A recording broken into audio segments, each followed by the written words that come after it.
Assalamualaikum. Sugeng rawuh ing video pasinaon basa Jawi SMP Sunan Giri Menganti.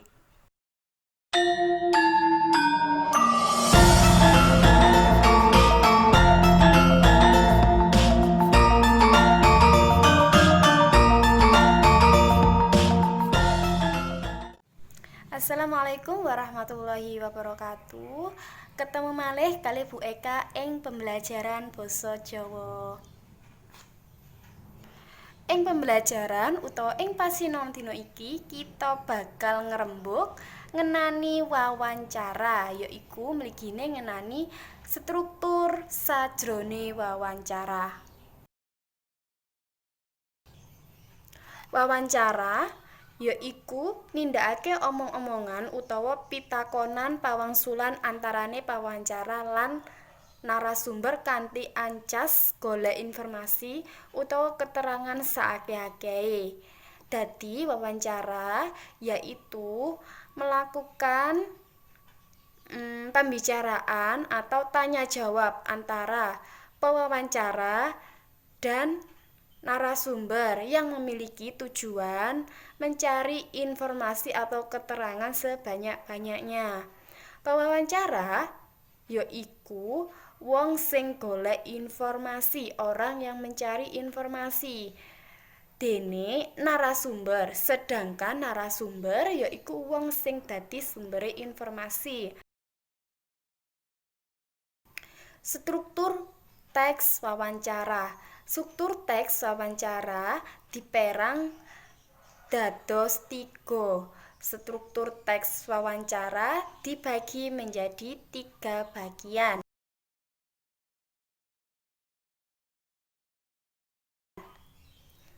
Sing kepisanan utawa ingkang nomor setunggal yaiku identifikasi. Identifikasi yaiku perangan utawa bagian sing nerangake titikan utawa ciri-ciri barang tandha lan sapiturute. Biasane ing teks wawancara iki nerangake panggon, wektu, sapa wae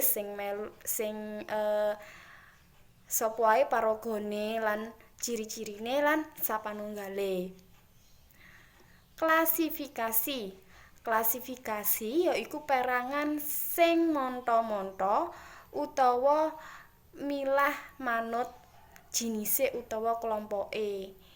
Klasifikasi yaiku bagian teks sing menggolongkan berdasarkan jenisnya atau kelompoknya. Tulodo ing teks wawancara kanthi irah-irahan basar LKS halaman 49. Bocah-bocah saiki dibuka LKS halaman 49. Tulodo saka klasifikasi yaiku punapa mawon acaranipun Pak akeh ana panggung sing mengko dienggo pentas jajanan khas daerah lan banjur ana uga sakehe dolanan.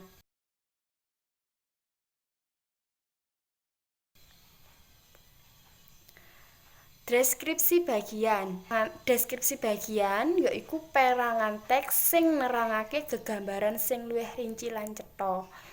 Dadi deskripsi bagian yaitu bagian teks yang menerangkan gegambaran mengenai objek lebih rinci dan lebih jelas. Tuladhane ing bagian klasifikasi mau diandharne yen ing acara basar bakal ana sing jenenge pentas jajanan khas daerah, terus banjur ana sakehe dolanan. Lah ing bagian deskripsi bagian iki ngemot penjelasan saka klasifikasi yaiku teks wawancara sing irah-irahane bazar. Siswa SMP melu pentas yaiku tari Panji, gumelar, jajanane ana bakso, gado-gado, soto, tahu campur lan sapinunggale. Lah iku kelebu bagian deskripsi bagian sing nerangake gambaran luwih rinci.